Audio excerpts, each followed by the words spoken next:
అమ్మడి మురళీకృష్ణ ఈ మధ్య పేపర్ ఫుల్ గా కనపడతా ఉన్నాడు. ఆయన ఈ నియోజకవర్గంలో ఎన్ని గ్రామాలు, ఎన్ని కిలోమీటర్ల దూరంలో ఉన్నాయి, ఎన్ని పంట కాలువలు ఉన్నాయి, ఎన్ని డ్రైనేజ్ కాలువలు ఉన్నాయి అనేది ఆయనకి ఏమాత్రం తెలియదు. నిన్న వరదల గురించి ఏదో అవాకులు చవాకులు పేలుతున్నాడు. ఎక్కడో రాజధాని మునిగిపోతుంటే ఆ నీళ్లని పొన్నూరుకి తరలించారని చెప్పి మాట్లాడటం ఆయన అవివేకానికి నిదర్శనం. అసలు పొన్నూరులో 19 సెంటీమీటర్ల వర్షపాతం నమోదైతే మరి చాలల్లో నీళ్లు నిలవక ఏమి నిలుస్తాయో కూడా పూర్తిగా తెలియని వ్యక్తి ఇప్పుడు నరేంద్ర కుమార్ చాలల్లోకి వెళ్ళి తిరగలేదు, చూడలేదు. నేనే వెళ్ళి చాలల్లో తిరిగానని చెప్పి ఒకసాట కూర్చొని పలావులు తిని మాట్లాడటం అనేది ఆయన రాజకీయ దిగజారుడుతాను. నరేంద్ర కుమార్ ఎప్పుడైనా గాని వరదలు వచ్చినప్పుడు గాని పంట పొలాలు మునిగినప్పుడు గాని ముందు రైతులతో మమేకం అయ్యి ఆ చాలల్లో తిరిగి ఆ నీళ్లు ఏ విధంగా బయటికి వెళ్తాయి అనేది అధికారులతో ఎప్పటికప్పుడు సమీక్షలు నిర్వహించి ఆ కార్యక్రమాలు చేసి ఆ నీళ్లు బయటికి పోయేదానికి ఆయన ఎంతో కృషి చేస్తూ ఉంటారు.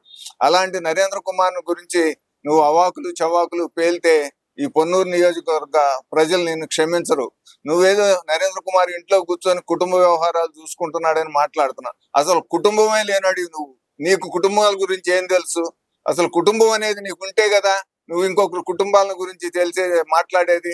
అంటే ఈ రాష్ట్రంలో ఉన్న ప్రజలందరూ నాయకులు గాని, మంత్రులు గాని, ఎమ్మెల్యేలు గాని అంటే వాళ్ళ కుటుంబాలను వదిలేసి తిరుగుతున్నారనే నీ ఉద్దేశం. ఒకసారి కుటుంబ విలువలు తెలుసుకొని మాట్లాడితే మంచిది. నువ్వు ఎంతసేపటికి నరేంద్ర కుమార్ అంతగా చేశాడు, ఇంతగా చేశాడు, 10 లక్షలుగా చేశాడు, 20 లక్షలుగా చేశాడు, సెటిల్మెంట్లు చేస్తున్నాడు. ఈ నియోజకవర్గంలో ఒక్కళ్ళ చేత నువ్వు నరేంద్ర కుమార్ డబ్బులు తీసుకున్నాడని చెప్పిస్తే నీ కాళ్ళ కిందగా మేము దూరెళ్తాం.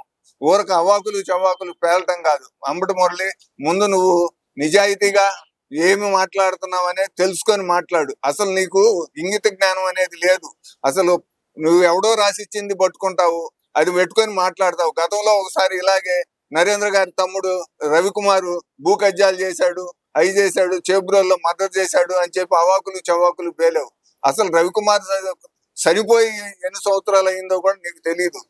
అటువంటి వ్యక్తి నువ్వు మొత్తులో ఉండి మాట్లాడుతున్నావు కానీ మామూలుగా ఉండి మాట్లాడతలా. ఇకనైనా మొత్తు దించుకొని ఏదైనా మాట్లాడేటప్పుడు ఈ విధంగా మాట్లాడతాం సబబా కాదా అనేది తెలుసుకొని ముందు నీకు రాసిచ్చిన స్క్రిప్ట్ ని సక్రమంగా చదివి అందుట్లో ఉన్న లోటుపాట్లని సరిదిద్దుకొని మాట్లాడతాం నేర్చుకుంటే మంచిదని చెప్పి హితవు పలుకుతా ఉన్నాం. లేకపోతే తెలుగుదేశం కార్యకర్తలు నీకు తగిన రీతిని బుద్ధి చెబుతారు.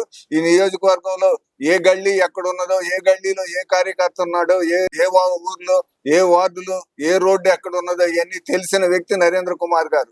ప్రతి పట్టణంలో గాని గ్రామాల్లో గాని ప్రతి రోడ్డు, ప్రతి ఇల్లు, ప్రతి వాకిలి వెళ్ళి పలకరించే మనస్తత్వం గల నరేంద్ర కుమారు. అటువంటి వ్యక్తిని గురించి నువ్వు అవాకులు చవాకులు పేలటం మంచిది కాదు. నువ్వు 6 సార్లు నరేంద్ర కుమార్ గెలిచారు, సరైన వాళ్ళు ఆయన మీద పోటీకి నిలబడలేదని చెప్పిన అందుట్లో నువ్వు కూడా ఒక దద్దమ్మవేగా. నువ్వంటే నీ అంతటి నువ్వే ఒప్పుకుంటున్నావుగా, నేను ఒక చవటిని అందుకనే నాకు సీట్ ఇచ్చినా కూడా నేను ఆయన మీద గెలవలేకపోయానని చెప్పి ఒప్పుకుంటున్నావు కదా. ముందు అవన్నీ తెలుసుకొని మాట్లాడుతూ నేర్చుకుంటే మంచిదని చెప్పి హెచ్చరిస్తున్నాం.